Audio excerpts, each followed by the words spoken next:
let's move to something else before we spoil the new album. So I'm wondering about the lineup because I saw that in the past there were keyboards, and now, if I'm correct, there is no one on the keyboard. So I'm wondering, is this part of the new musical directions, or will there be someone on keyboards? Well, that's a really good question, but I think at the moment there are no keyboards because we are more or less look for a keyboardist, to support the Empire of Sins shows when we will be able to do the shows actually, because right now, there are no live shows for the rest of the year, and I'm guessing 21 will be like that. I hope it's not, but I'm guessing that this is the way it's gonna be. So yes, it's not a change. It's more of a temporary thing. We will probably find a person.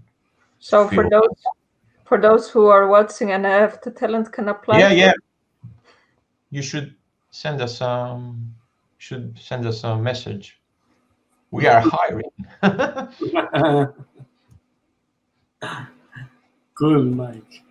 So, as you said about the situation, what were your plans before COVID comes? Did you cancel stuff, or did you postpone any concerts? Actually, I canceled a lot of concerts, and when I mean a lot, I mean all of them.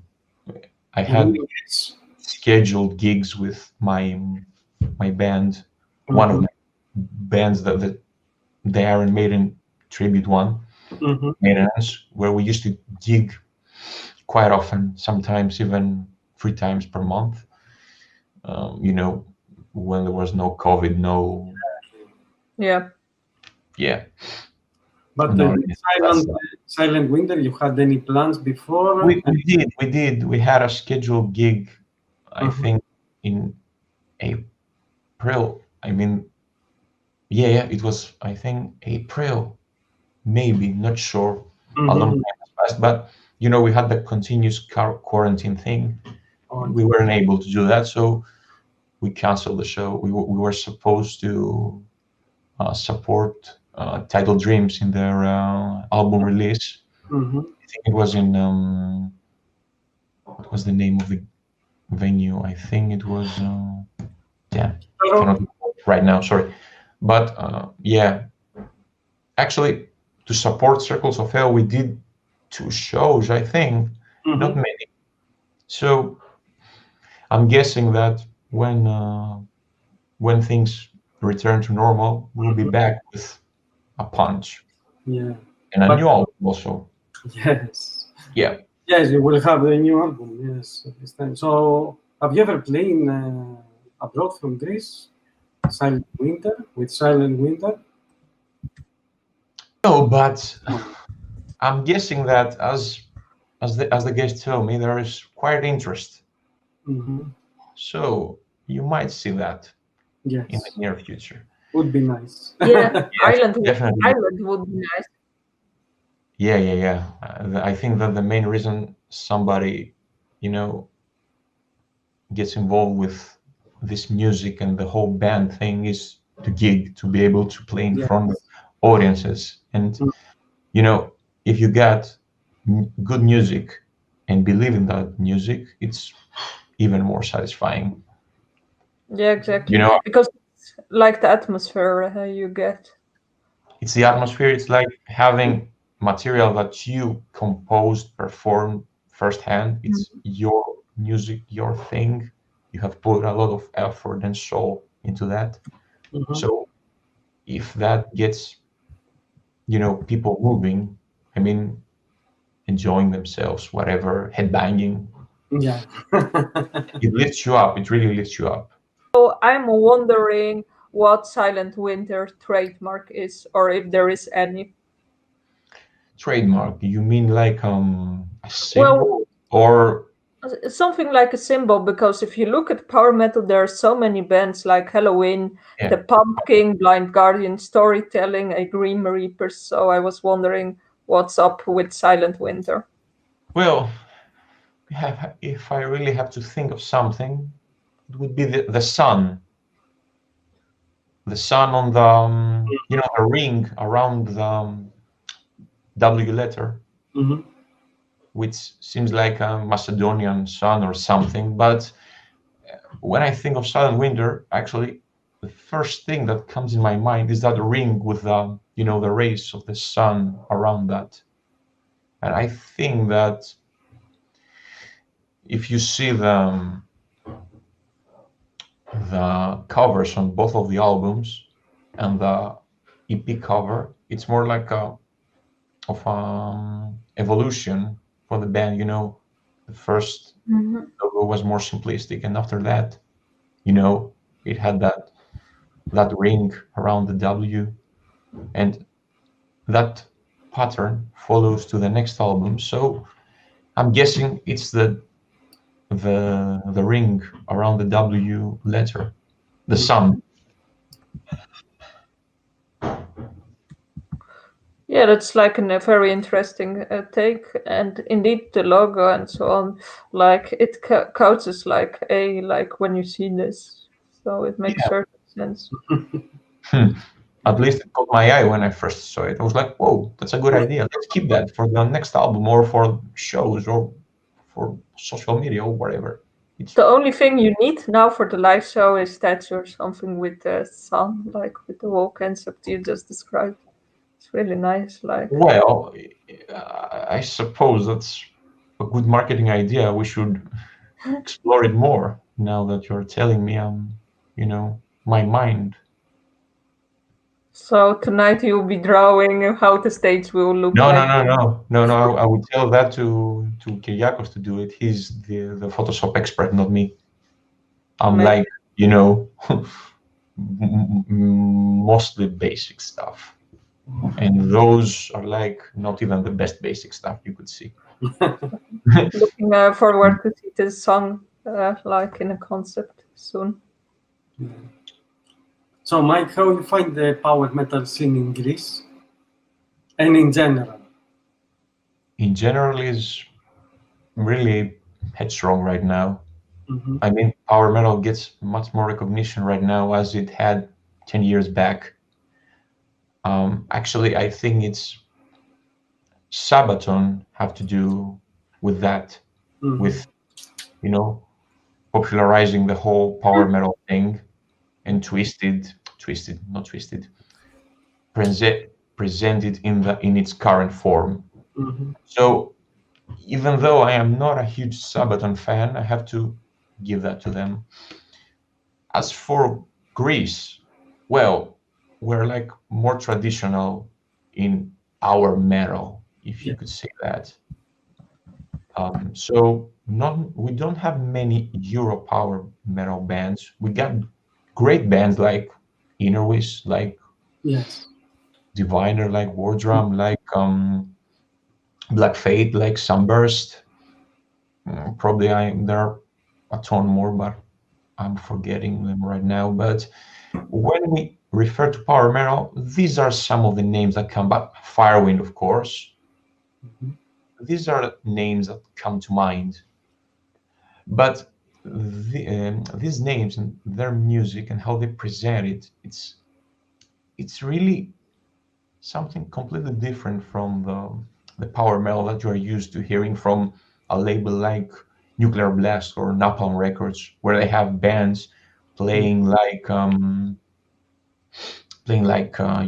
Camelot or Stradivarius or Nightwish or Sabaton, Glory Hammer or Beast in Black, Battle Beast, all these bands. We don't have that kind of Scandinavian and Central European power metal sound. We get more of a Mediterranean sound. I think that it's a unique Greek thing, that kind of sound. Of course, there are bands that incorporate that less in their music, who play more who do their own thing, like War Drum, for example. Black Fate, which might remind a bit of Camelot or something like that due to the vocal. Yeah. But we don't have that European power metal sound. At least that's how I see it. But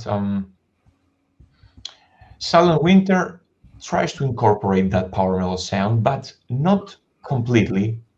You know, we do have that Mediterranean also, and I would like to describe that sound that Silent Winter have as like a Euro power metal sound, but you know, with claws, with teeth, a more aggressive sounding. It's Euro power in its core, but it's also something else. Yeah. But also we have Halloween. Yeah, of course. United, Halloween still kicking. Yes.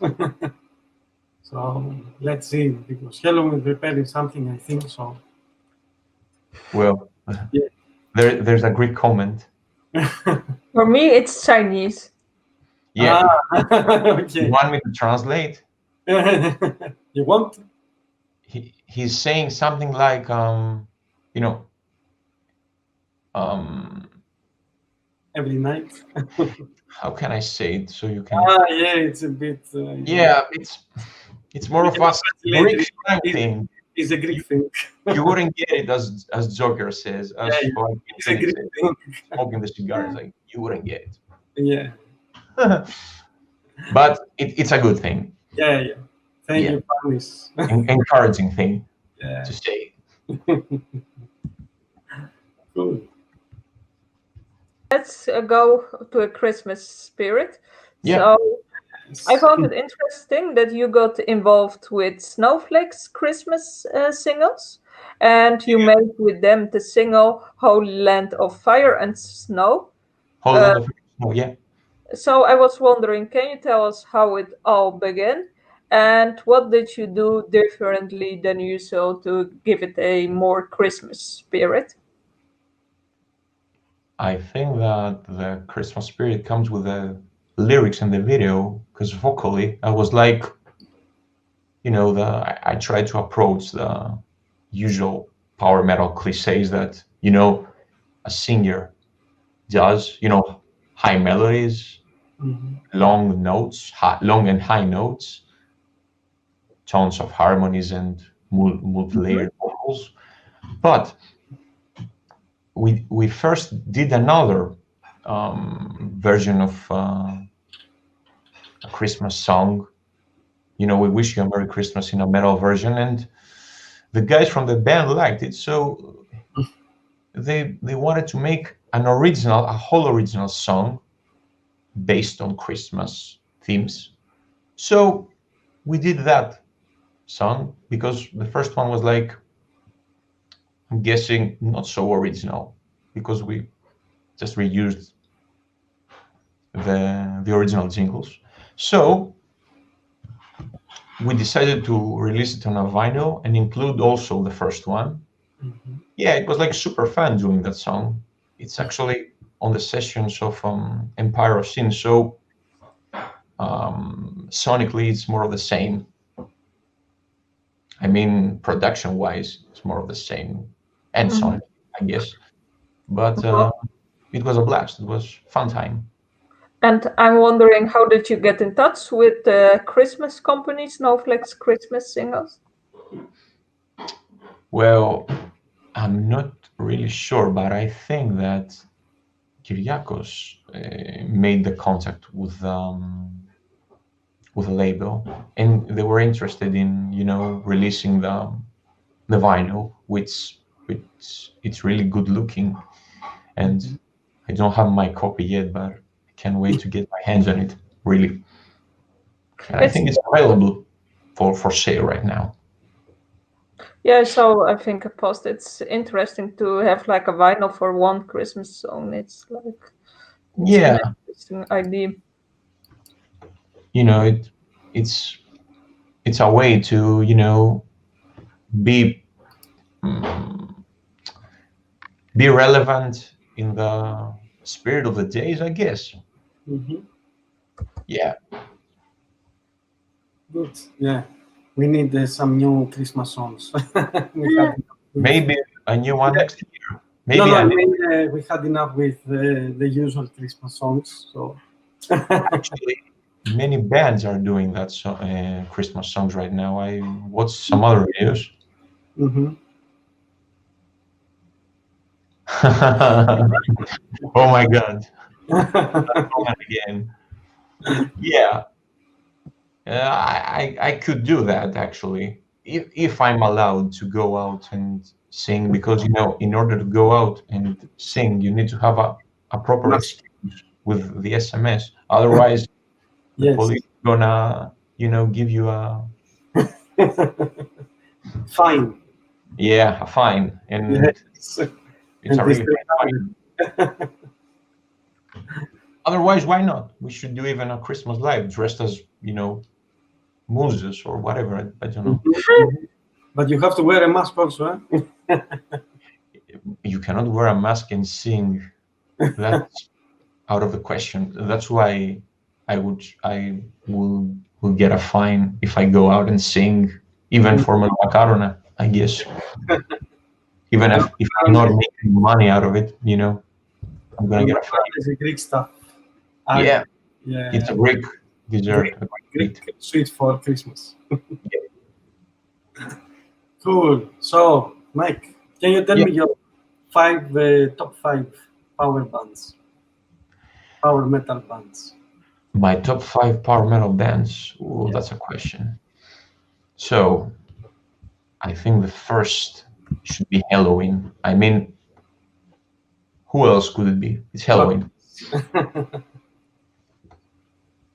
The second one, maybe. That's hard.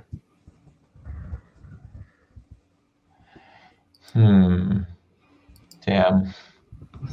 You really got me now. This is the song. Yeah, maybe I would say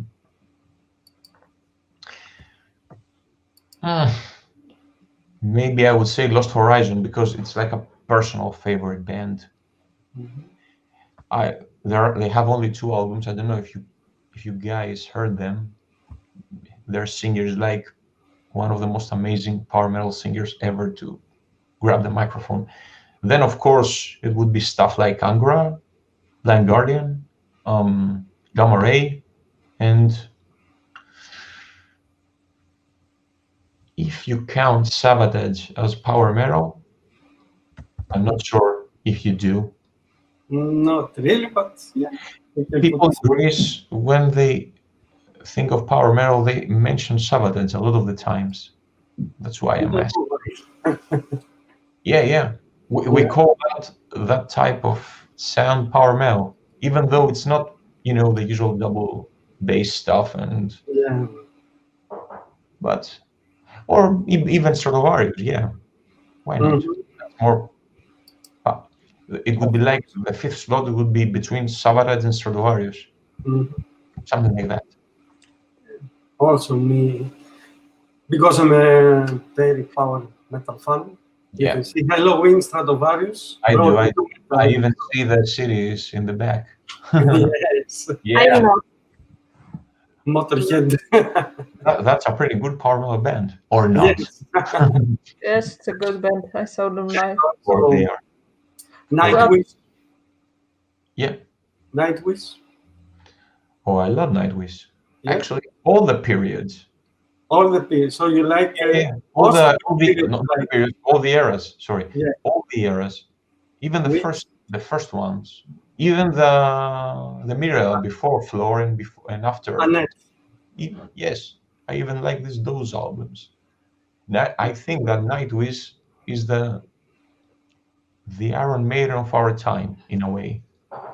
They have influenced so many people, and they're like one of the biggest names in metal in general. I mean, the metal we refer, not metal like Disturbed or like Slipknot.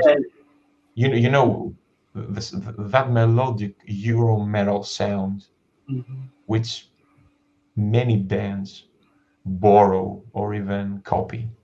I would say they were like from 2000. They were the band from 2000 that had the most impact on the industry, Italia especially.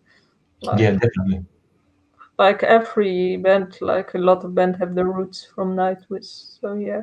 So we are talking about music and so on. We talked about power metal and so on.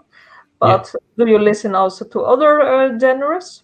Actually, I listen a lot of stuff, even not metal related.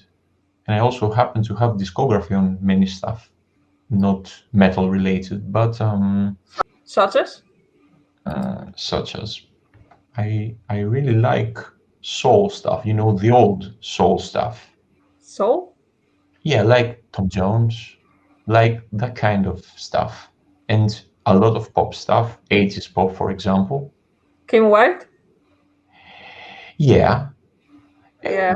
As I told you, we did a cover of in Empire of Sins of a pop song.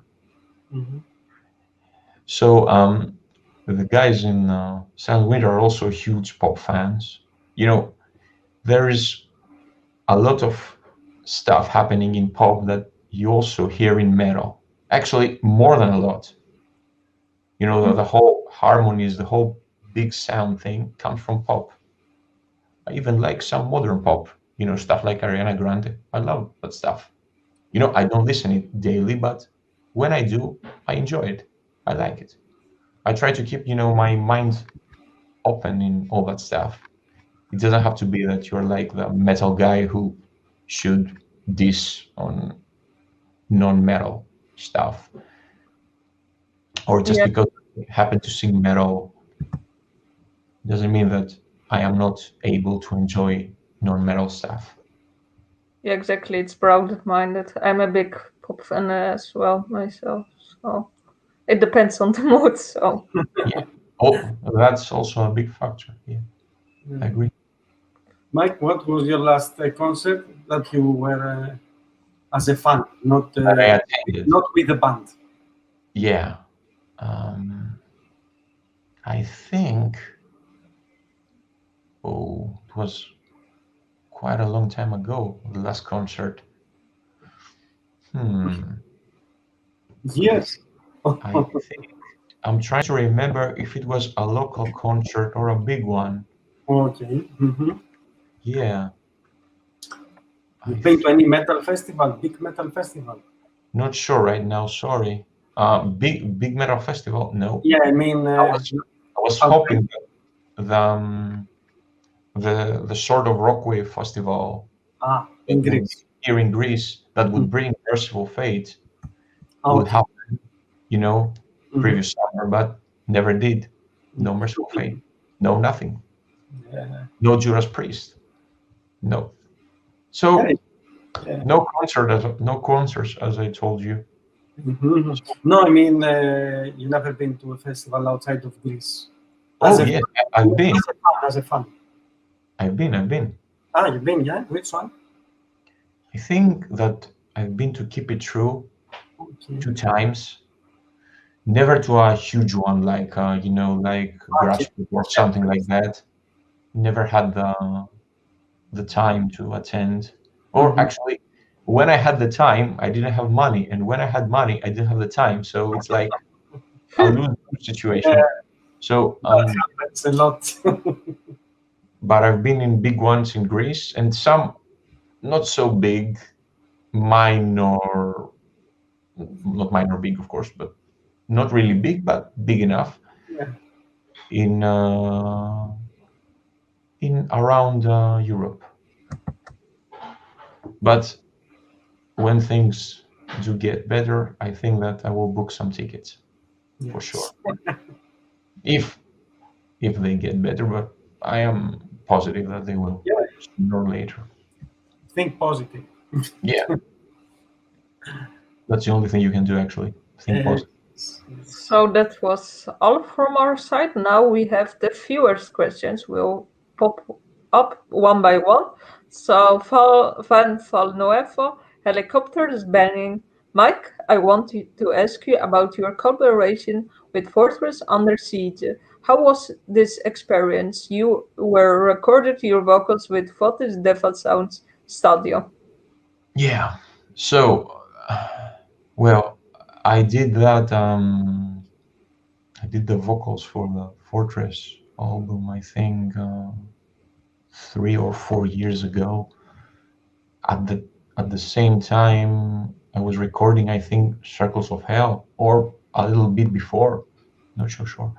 But I finished all the songs, all the vocals. I think I left one song unfinished, and around that time, me and um, me and Fotis, not Bernardo, Ah, the other Fotis, the Fotis the guitarist who actually runs the band, had a sort of, how can I say it, different priorities thing. So we decided, actually I suggested that a long time before, because that issue had risen before as well, to take a break from the band. Maybe they should find another singer or something. And it was around that time that when we had that conversation again,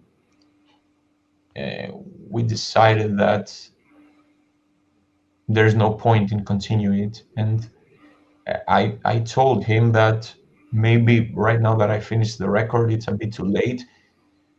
And how can I help? I mean, if I can help in some shows after finishing. And he told me, no, no, no, no. He wished to find another singer and re-sing all the parts. Well, you know, that's a bit costly, but he did what he had to do, and I did what I had to do. So no hard feelings for Fotis or the guys. Everything is cool. I hope he feels the same. But I did the whole album except for one song, if I recall correctly. So another question from Val Nuevo. Mike, concept about video game Dante's Inferno for album The Circus of Hell, I mean. Video game.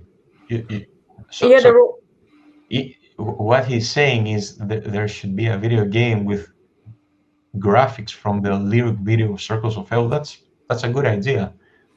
Maybe if there are any indie developers hearing us right now, they should take notes or check the video and, maybe borrow some concept art or whatever.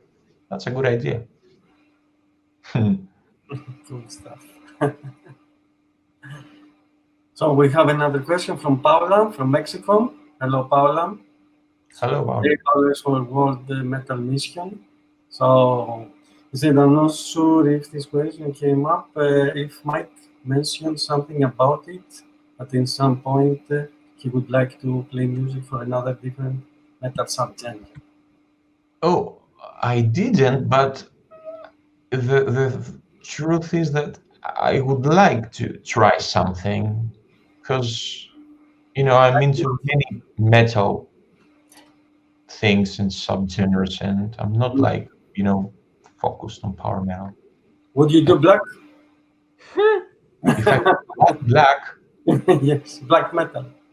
well, why not? Yeah?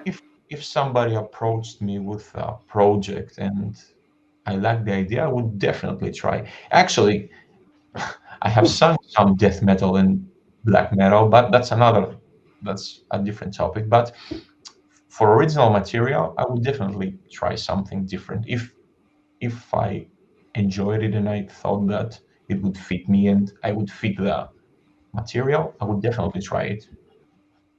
Why not? I would retain some character, of course. I won't be a completely different person doing the different genre, but I would be really curious to try something like that. Seems fun and interesting as well. Interesting view. So this was all questions for tonight. So Mike, do you have any final words? Well, stay tuned for the next album. There has been a lot of effort and work, and I'm like, you know, if I was excited for Circles of Hell, for this one I'm like 10 or maybe 100 times more excited. It's like, you know, it's a really labor of love, that album, at least for myself, for my vocals and for the performance. And, you know, I'm really hyped for that album, really. Can't find the words to describe it. So stay tuned. We look forward. We look forward, and thank you, Mike, for joining, telling us about. Thank you, Ag. Thank you. Thank you, Nick. Thank you, Mike, for joining See you us. guys. Have a great night. Yes, and we want to thank also the viewers who participated with the questions. And if you liked the interview, don't forget to subscribe for our YouTube channel, follow us on Facebook and Instagram for more new awesome stuff from the Metal Galaxy. And all the links to support Silent Winter you will find below. So Yeah. bye everyone, have a good night's sleep.